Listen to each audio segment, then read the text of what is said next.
Hello, beautiful people, and welcome back to Strikes My Fancy. We are going to be tumbling down the rabbit hole of fandoms today, and the first one we're starting with is Harry Potter. But before we get into that, I want to remind you where you guys can find me. I'm on Facebook at Strikes My Fancy Podcast. I'm on Instagram at Strikes My Fancy Pod. I'm on Twitter at Strikes Me Fancy. You can find me on my website, strikesmyfancy.podbean.com, or you can listen on Apple, Spotify. I've even got a YouTube channel. Just look up Strikes My Fancy. If you have an idea for a topic that you think would be interesting for me to cover, please send your ideas to strikesmyfancypodcast@gmail.com. Alternatively, if you want to be a guest on my show, if there's something that you think would be fun to discuss together, hit me up, send me a DM, send me an email, strikesmyfancypodcast@gmail.com, and we will talk about it. Also, starting today, I'm going to be promoting a different podcast in each of my episodes. I am part of a podcast network over on Twitter, and we always support each other and lift each other up, and you never know. I may show you a whole new podcast that you never knew existed, and you get hooked on them instantly. So here is this week's promo. Hey, this is Ken M. Padawan J. Coach Duffy. From the Ocho Duro Parlay Hour podcast. Every week, the ODPH is talking sports, movies, TV, comics, and more. It's always a parlay of topics on each episode. You can find the ODPH on Apple Podcasts, Google Podcasts, iHeartRadio, Spotify, Stitcher, Podbean, and wherever you find great podcasts, such as the one you're listening to right now.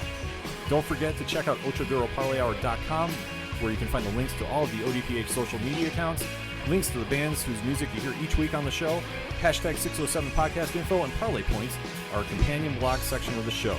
Thanks for listening to the ODPH. Now get back to your regularly scheduled podcast.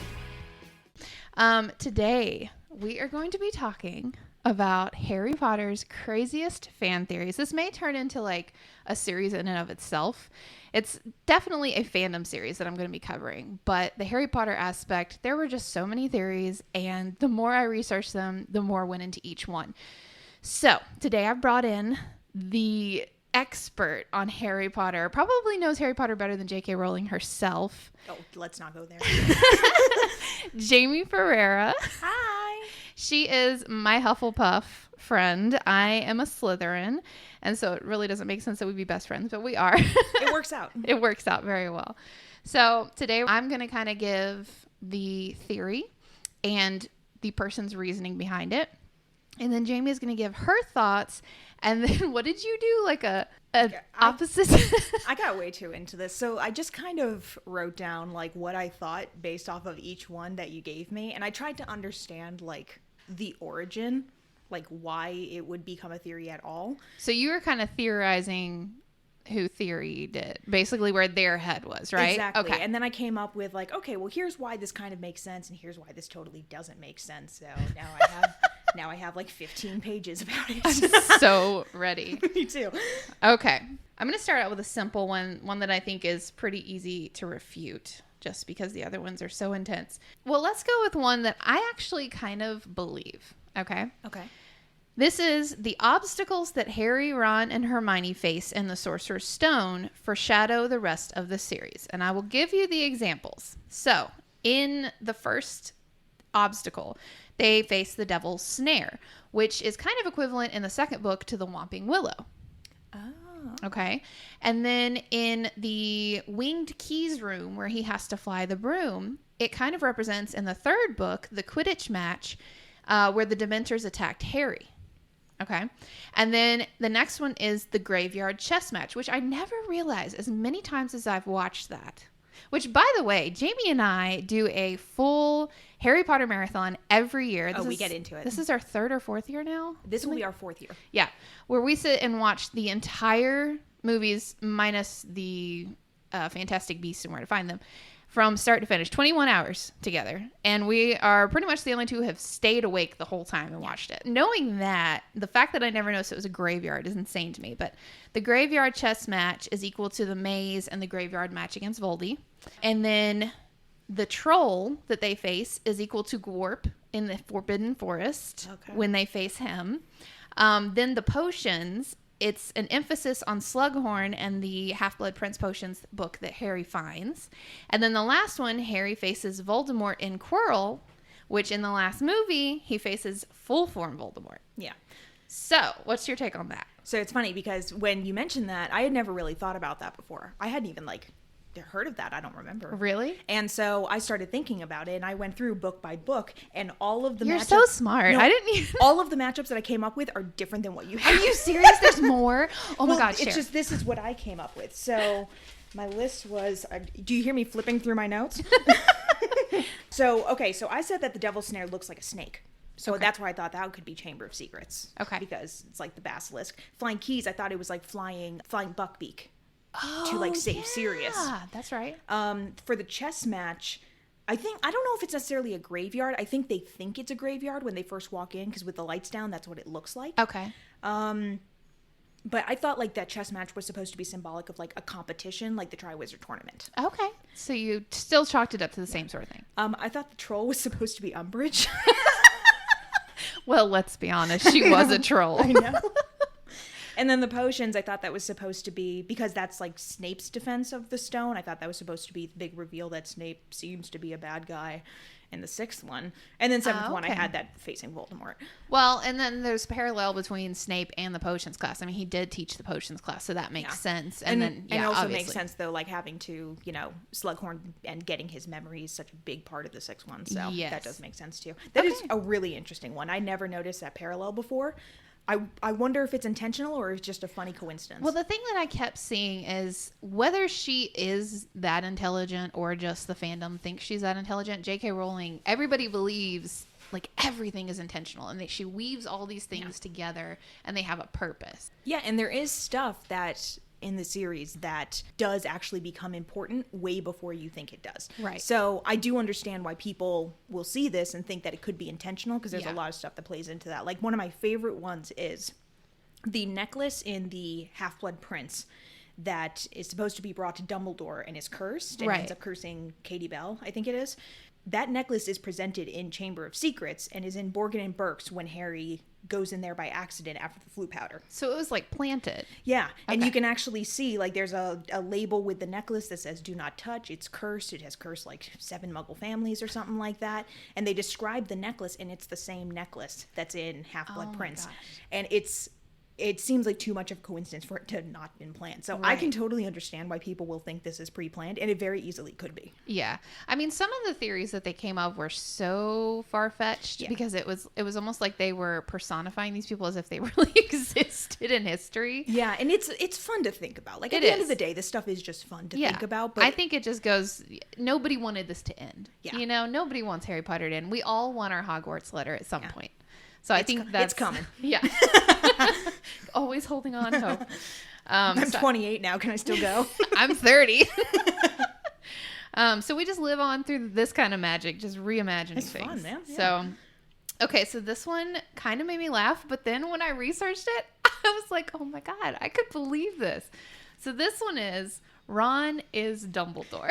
So when I first read this one, my first thought was like Ron would run across the room really quickly and get changed to be Dumbledore. And I was like, it's not literally Dumbledore. They're in the room together a lot.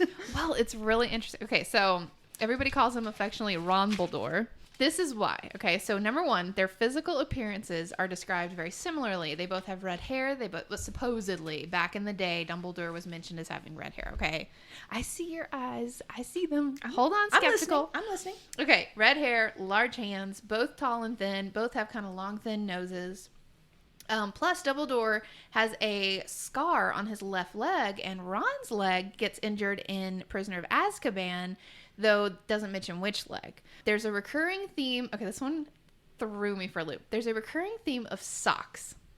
Okay, so Dumbledore, when Harry asked him what he saw in the Mirror of Erised, he said he saw himself holding a pair of woolly socks. Yep. Okay, but he lied. And J.K. Rowling actually later confirmed that he lied about that. Mm-hmm. And they thought, okay, well, why would he even mention socks? There's this theme. Dobby needs socks to be a free elf. And so that brings in Hermione, who did the whole spew thing, trying to free the elves and everything. Mm-hmm. And then Molly Weasley is always knitting socks, knitting sweaters for her boys. And it makes sense that young Ron, who scoffed at these sweaters and socks, would grow to be an older man when he doesn't have Hermione and he doesn't have Molly around him anymore. He would really be fond of socks. Mm-hmm. And so I guess that was their theory with the sock thing. They both love sweets and mention them constantly. Dumbledore actually brings up that he tried the vomit-flavored Bertie Bott's and hasn't been able to eat them since he did that in his youth. But the inventor of Bertie Bott's wasn't even born until 1935, when Dumbledore would have been a much older version of himself and not what I would perceive as youthful. Dumbledore also knows everything. He knows Quirrell's plot for the Sorcerer's Stone, Sirius's innocence, how Harry would react to the occlumency, and the events leading up to Sirius' death. He even stayed out of some events specifically to help shape Harry into who he needed to be in order to defeat Voldemort. And then the kicker. Ron and Dumbledore seem to have very little to no contact. So when Dumbledore leaves Ron the Deluminator, he's confused. Everyone's confused. Scrimgeour's like, why the heck would he leave you this? He only leaves people he really cares about stuff. And Ron was like, I don't know, man. I mean, he's always closer to Harry than me. So it's interesting that, like, he never built a relationship with Ron. He trusted Hermione to do a lot of things. He trusted her to lead a lot of things. And obviously he leaned on Harry. But when it comes to Ron, he avoided him, which is exactly what a time traveler would do. Okay. That's shocking, isn't it? That's shocking. Yeah. Wow. It's interesting to think about. I don't know how much I buy into it. Because of Dumbledore's history. Because of Dumbledore's history, exactly. We literally find out about his history, and it's not just him telling us. We meet Aberforth, who can confirm all of this. Yeah, that's fair. And, unless Aberforth was like a robot that Dumbledore created to back up his story. And I think it also does make sense that he would leave Ron the Deluminator, because even if he wasn't close with Ron... He knew that he needed it. He knows that Ron is close with Harry. Yeah. And that they could possibly need it. And I guess I never realized how much they had in common looks-wise. That is interesting. I think ultimately, though, the biggest reason why I didn't buy this is I think their personalities are very different. Yes. And... admittedly, because of how different they are in age, it's possible that Ron could mature by the time he becomes Dumbledore's age and, I guess, goes back in time. I think they're flawed for different reasons. And that's what makes them both great characters. Yeah.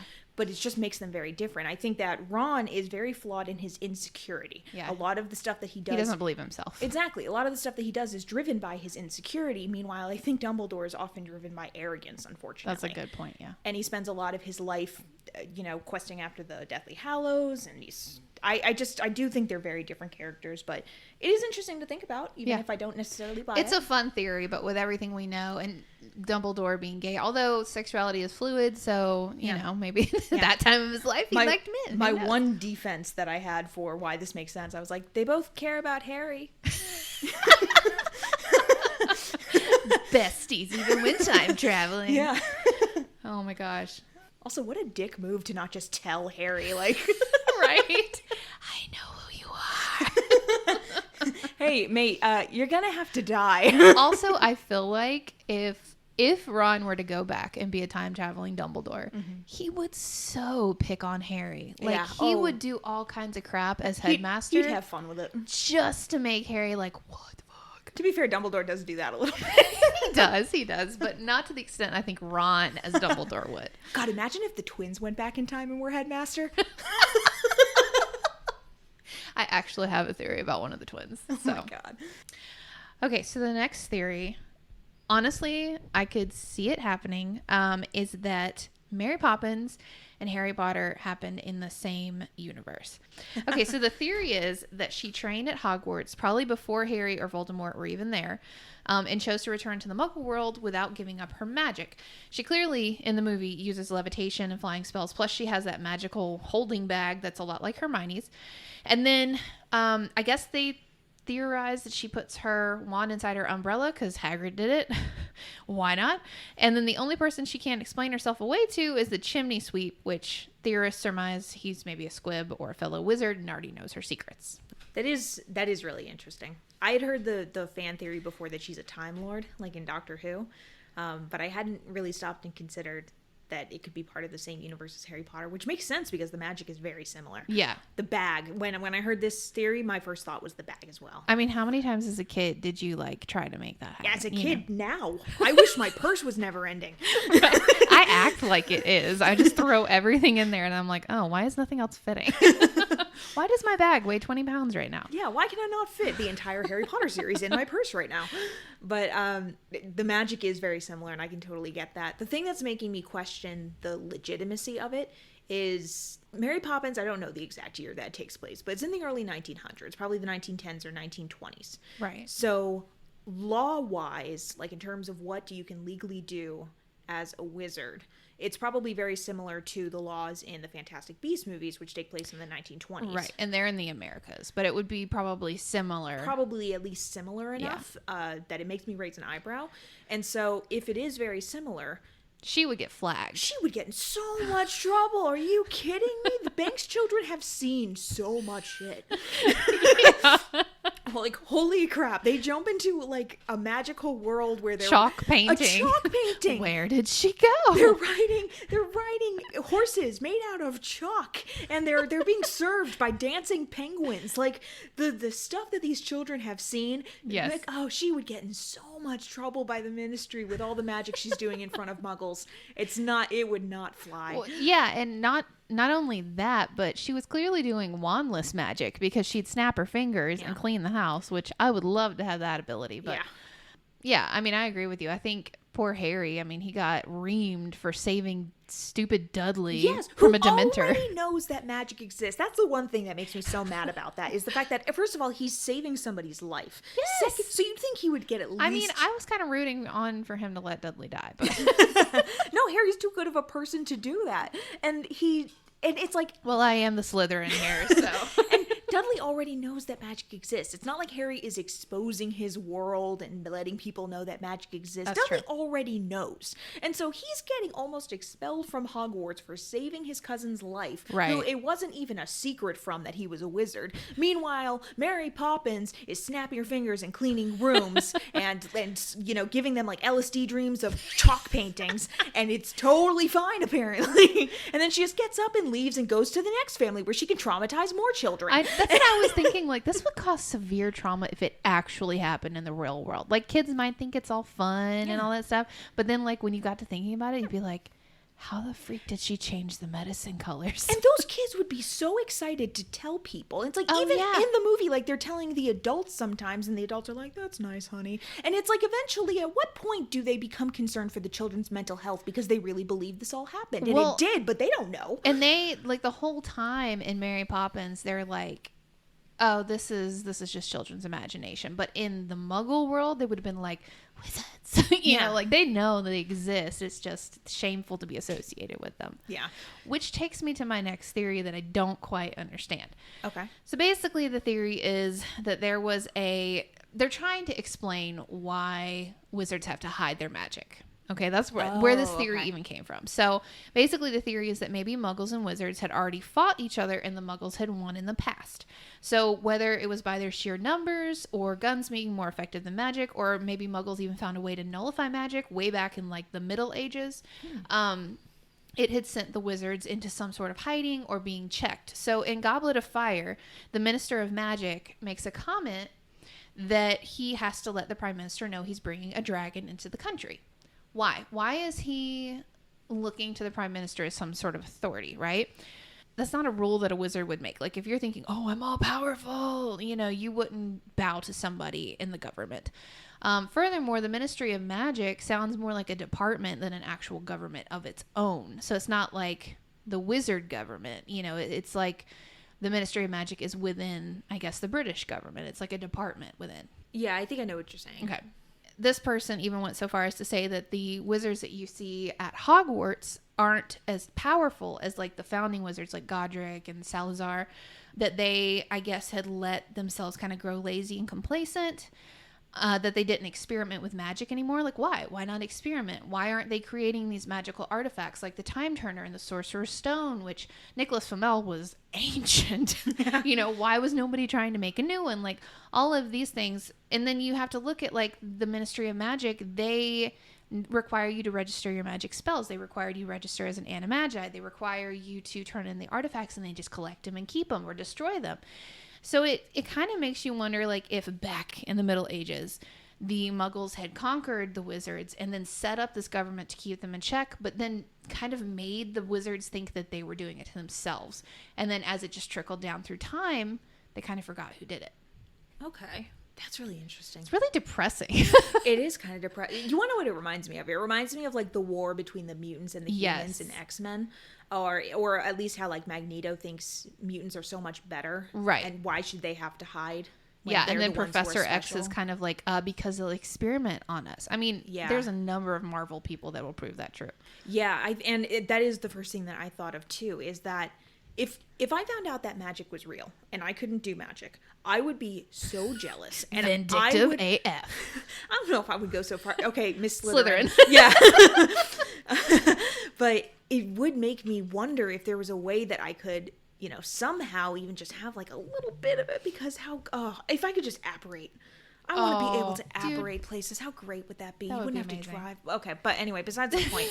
Like, I wonder if that would be like a thing. Like, I don't know if they would try to like enslave wizards or something like that. Of course they would. Yeah, of course they would. That was one thing that made me wonder about whether or not that was true, because I feel like instead of pushing the wizards away, they would have brought them to their knees, imprisoned them, and experimented on them, tried to make everybody, made them do magic for them. So that is one reason why I questioned it. Another big reason is the fact that why wouldn't this be common knowledge in the wizarding world? Why would they not want them to know? I mean, obviously they have to know, hey, you can't do your magic in front of Muggles, but people would be wondering why. And if there was a giant war about it, that'd be a huge deal. And here's my thing too that made me think. Muggles would be hated if that were real. That's true. And while there are people who do hate Muggles, you got the people like the Malfoys who think that they're greater than everybody, especially Muggles.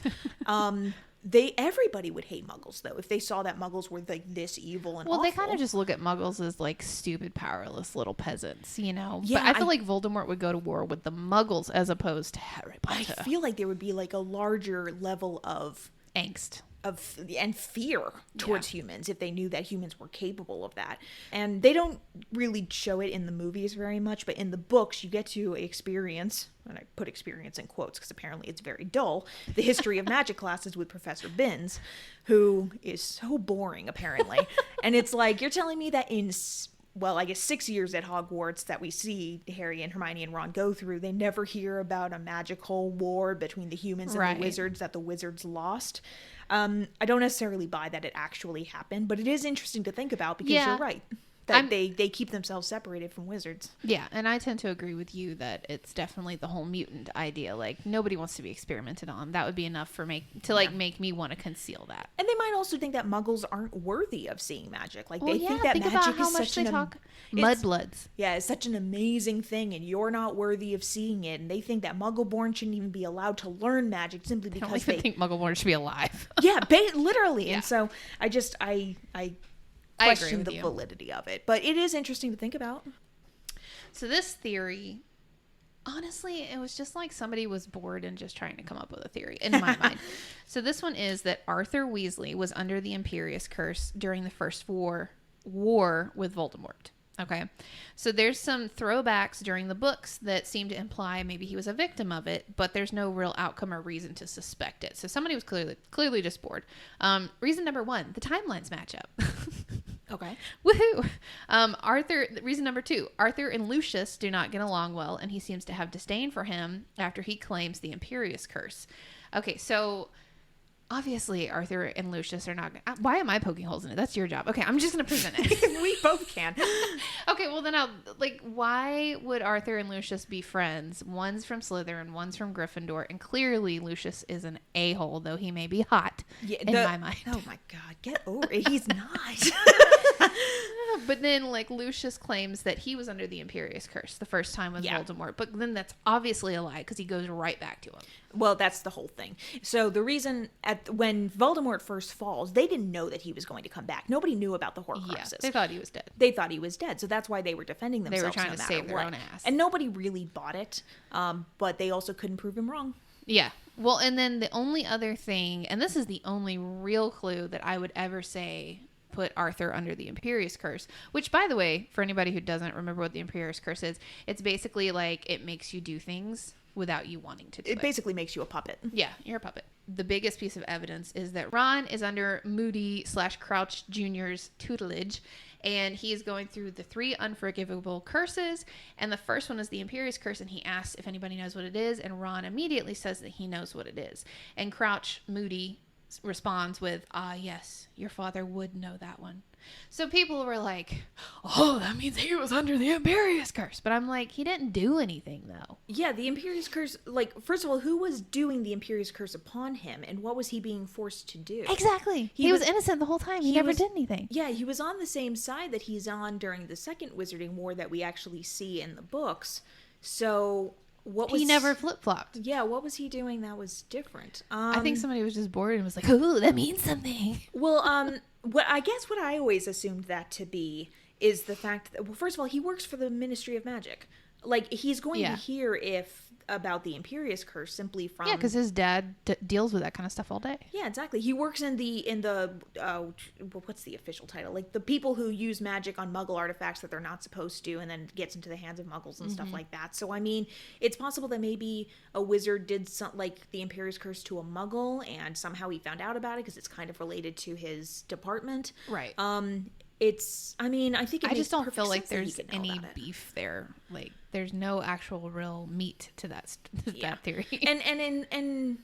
And talking about, like, Lucius and Arthur and why they don't get along because, well, yes, because one is so purely innocent and the other is so not. Well, he calls them a disgrace to the name of wizard. Yeah. So it's the fact that Weasleys are purebloods. They are part of the Sacred 28 pureblood families in the wizarding world, and they do not act like it. You think about the purebloods like the Malfoys and the Parkinsons that Pansy Parkinson is from, and they don't act like that at all. They're the most humble. They're very humble. They don't think that Muggles or Muggle-borns are beneath them. They're not very wealthy, and they don't really care that they're not. They come across as being disgraces to the name of wizard in the Malfoys' eyes. So of course they don't get along. They hate each other. They have completely different belief systems. Yeah. And it's... That was kind of what I was thinking the whole time I was reading. It's not just a difference of opinion, it's a difference of morals. Yeah. And so it's like, of course they don't get along. And I don't think that necessarily has anything to do with Arthur having been Imperious by one of them. Yeah. I mean, when I was researching it, I was like, they hated each other because they're totally different people. Yeah, and they're from a totally different cloth. Of course they hated each other. Everybody hates the Malfoys. They fucking suck. I agree, but Lucius is still hot. Oh my God, woman. I have a thing for blonde, long-haired men. Okay. She really does. And it's not personally my taste. And Legolas is life. Oh my God. Okay, so... A very quick story. We have talked about this many times before about how she thinks that Lucius Malfoy is hot, and I don't. It comes up every Harry Potter party. Yeah, I don't necessarily see it. And then she sent me a picture one time of just Jason Isaacs, the actor who played Lucius Malfoy, so much better without the wig on. Oh my God, he's a very handsome man. He's a dilf. As soon as he took the wig off, I was like, oh yes, thank you. Now and then you get it. And then you sent me a picture of Lucius, and I didn't get it. I guess I just don't. I think blondes. You just like look at him and you see how horrible he is, and you just can't like separate his character from his look. I also just don't like blondes. I will say one thing: his voice is sexy. Yes, his voice is very sexy. Yes. I appreciate that. Which I don't know. Okay, so this is like the 4th time we've recorded this because my computer kept messing up. No, what are you talking about? This is the first time. Well, from now on, these will be fresh reaction. Yeah, this is original now. Yeah. I mentioned earlier, and I don't know if it made it into the cut, that Jamie and I watch 21 hours worth of Harry Potter in a day. Every year. Every fall. And every year I talk about how hot Lucius is. And every year. She picks me apart for it. And sometimes she doesn't even have to say anything. He'll just walk on screen. I'll just hear her she go. Just looks over at me. I just hear her go. And I'm just like, there's your man. It's so weird. Who do you think the hottest character in the Harry Potter universe is? Oh, man. That's dope. So Daniel Radcliffe was my first celebrity crush. I still think he's adorable. Oh, you like the nerdy type. I do like the nerdy type. I mean, you've seen some of the people I've dated before. But, oh gosh. And then my tastes have also changed as I've grown up. Snape is trash. I'm just going to go ahead and say that. I hate Snape as a person. But you are in love with Alan Rickman. I love Alan Rickman so much. He is my favorite actor of all time. And if you don't think he's sexy, I need you to get up and Well, actually, finish listening to this podcast, and then once you're done, I want you to go and watch Sense and Sensibility, which he was in with Emma Thompson, who played Professor Trelawney, because they were actually very good friends in real life, and he is so wonderful and like the perfect man in that movie. And every time I see him, I love looking at his. So whenever face. Snape walks onto the scene, I don't even have to hear Jamie say it, but she goes, yeah, yeah.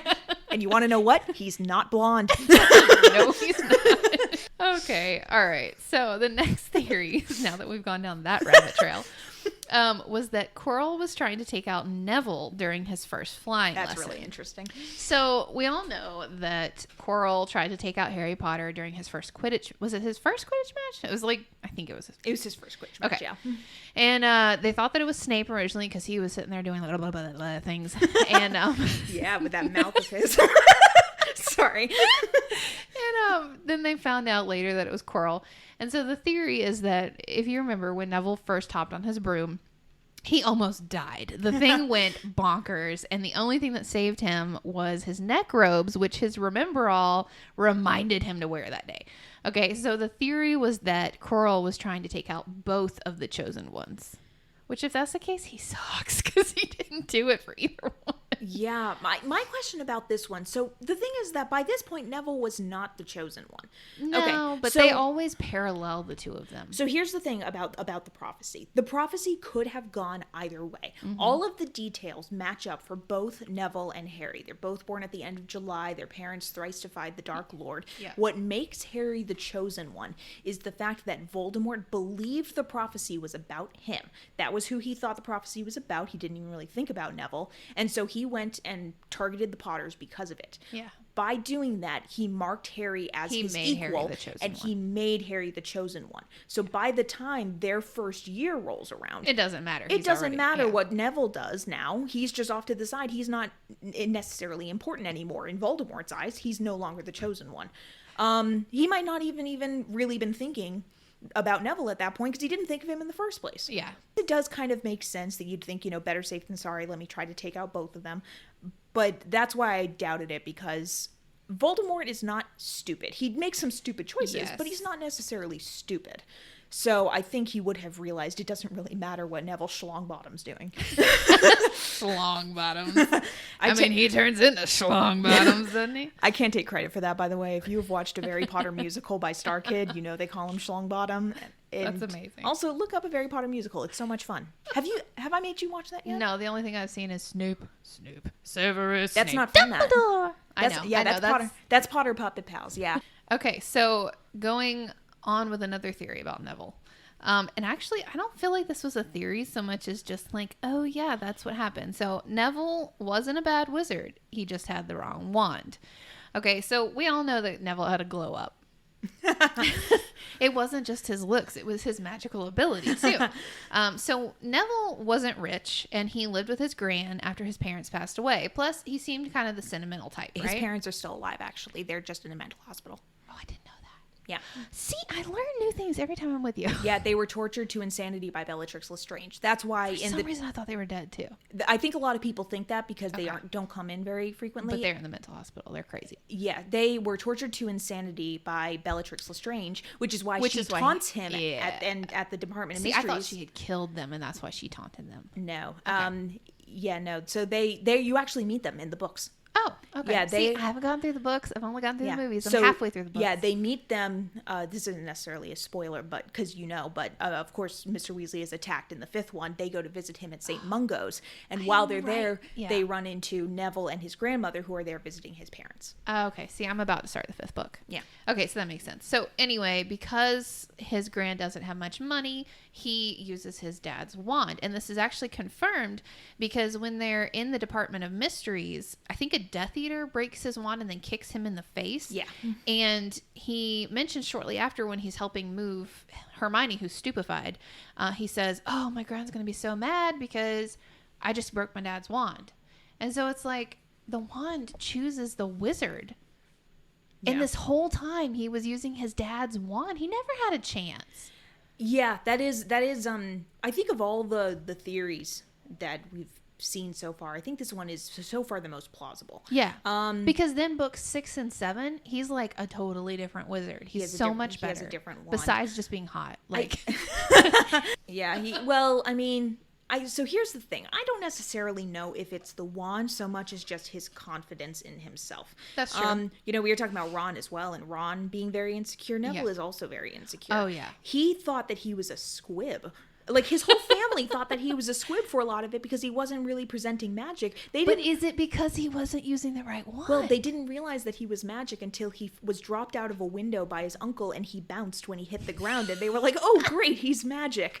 So it's like, Not, oh, great, he's still alive, but oh, thank God, there's the he's magic. And so I think that he never really had much faith in himself. I think his grandmother is very critical. When you hear like his grandmother and the way that she talks to him and treats him, it makes him feel really down on himself. I think he doesn't really start to feel confidence in his ability until Dumbledore's army, where he is surrounded by not just people who are really taking the time and patience to teach him, more so than teachers can do with a whole class of people, but it's his peers, and they are all wanting him to succeed, and he really feels that. And I mean, That's so heartwarming. It's really heartwarming. And I mean, Harry is so patient with him, and you see that, and you see how hard he works for that. And he really gets a lot of confidence in himself, and you see that in the later books and the way that he basically takes over the movement at Hogwarts while Harry, Ron, and Hermione are on the run. That's true. I didn't think about that. I think it might be less so the wand so much as just his confidence in himself and he really starts learning better under Harry's tutelage, exactly, in Dumbledore's army. Yeah. And I mean, even in the Department of Mysteries, before his wand broke, he was holding his own with his father's wand, and then he uses Hermione's wand when she's down for the count. That's true. And he was holding his own as well there, from what I remember. Yeah. So I think it was just he needed that confidence boost and a little extra practice and stuff like that. Yeah. And then in the 6th and 7th, when he does have a wand that he was able to choose. He got hot. He was getting some attention. He was feeling himself. He just did better overall. And so I think that was a big part of it too, was just needing the this is gonna sound sexual, but the confidence to perform under pressure too. Okay. I can't let my mom listen to this. I say that every time I record. Okay. So the next one is that Ginny used a love potion on Harry. The reason is, and I think I haven't read the books. Everybody says it's better in the books. But in the movies, it's like Harry is in love with Cho Chang. Ginny kind of starts having an awakening, and she realizes, oh, Harry's actually kind of cute. And then, bam, they're in love. And it's like, what happened? And so I guess they theorize that in A Half-Blood Prince that she gave him a love potion because, I mean, her brothers, they have a joke shop. She would have access to one. So here's my thing about this. So I'm going to say up front, I'm not necessarily a Harry-Ginny shipper. I don't have any problem with them as a couple, but I remember when I was reading the books, it kind of took me by surprise too. Yeah. Actually, the way I read it at the end of Order of the Phoenix, I thought if Harry ended up with anybody, it would be Luna. Oh, yeah, me too. Yeah, and... Don't Neville and Luna end up together? No, not in the books, at least. In the movie, J.K. Rowling gave her approval for Neville to be like, I'm mad about her. And then maybe they dated for a little bit, but they don't, get married. But they're cute together. They are cute together. I think but that moment that Harry and Luna had, where they're both like, I don't even remember what the words were, but they were just kind of connecting over being the outcasts. They are, that's a big thing. He really is. It just really built that for me, and then he fell in love with Ginny. Yeah, he's in his feelings in Order of the Phoenix, and I think he and Luna really do bond over the fact that they've lost parents. They can both see the Thestrals. They are outcasts, and Harry kind of learns to maybe not necessarily be okay with it, but he realizes it's not the end of the world. Right. But that's why when he started dating Ginny, it came across as a surprise to me. Now, here's the thing. It isn't all that sudden when I think about it. So Ginny had a bit of a glow up herself. We were talking about Neville, growing up a bit. Ginny really does as well. She becomes more confident in herself. She no longer is like the desperate fangirl. She pulls his glasses off and kisses him at one point. Yeah, she's not the desperate fangirl that she seems to be in Chamber of Secrets. She grows up a little bit. She really becomes funny. She goes through puberty and becomes one of the most beautiful girls in the school. Like, very true. Even the Slytherins are like, hey, she's a blood traitor, but she's beautiful. And it does make sense. And it kind of makes sense that he would suddenly be like, hubba, hubba. And she's very sassy and fun and sarcastic, and they do have good banter. So it really doesn't necessarily come out of nowhere. They do make a very good match. And I think we see it in canon all the time. Harry's not the most observant guy. He doesn't always know what's going on. Basically. And so I think that it does seem to come out of nowhere. But I don't think it comes out so suddenly that it would be a love potion. Right. Like let's look at Ron under the love potion that he accidentally takes. He was, like, drooling on him. Exactly. And it was like instantaneous. That was the most annoying hour I sat through. He had how long did you think he was under a love potion in the movie? It felt like an hour. It was like 5 minutes of the movie. I hated Lavender so deeply. Oh no, not Lavender, Romilda Vane. No. Yeah, no, he's not under a love potion with Lavender. So Romilda Vane sneaks a love potion to Harry, or tries to, because she wants Harry to fall in love with her. But what about when he's in the hospital and he's fawning over her, and then it's Hermione that he says her name? Wasn't that Lavender? Yeah, he was with Lavender, but he wasn't under a love potion with her. I thought that he was. So he really starts his relationship with Lavender because he was upset that by this point he was starting to have feelings for Hermione. He finds out that Hermione kissed Victor Crumb, and he got all up in his feelings, and then was like, hey, here's this girl who's cute enough and likes me and kissed me in front of the entire common room. I guess I'll date her, and if it makes Hermione jealous in the process, so be it. My whole life is a lie. Was the love potion. I'm talking the love potion. So do you remember? I remember his eyes, and they had to take him to Slughorn. Yeah, no, that was from Romilda Vane. So remember when Harry and Hermione are in the library, and at first they're like, hey, we can't go with who we really want to. Do you want to go to Slughorn's party together as friends? Then she's like, hey, do you see that girl over there? That's Romilda Vane. She wants to sneak you a love potion because she thinks you're the chosen one. And Harry's like, but I am the chosen one. And so the love potion that Ron eats is actually in a chocolate that Romilda Vane meant for Harry. But he sees chocolates on Harry's bed. Harry's his best friend. He's like, oh, it's fine if I steal a piece, and falls in love with Romilda Vane. And that's why when he's talking to Harry, he's like, do you think she knows I exist? And Harry's like, you've been making out with her for months. And he's like, who are you talking about? And it's because he's talking about Romilda Vane. And Harry thinks he's talking about Lavender. Okay. Girl, where have you been? I have to look up Romilda Vane because I don't even know who that is. But she has no lines in the book. Or in the movie. She's hot. Oh, she's beautiful. Yeah, that's not the problem. It's the fact that she's Romilda Vane.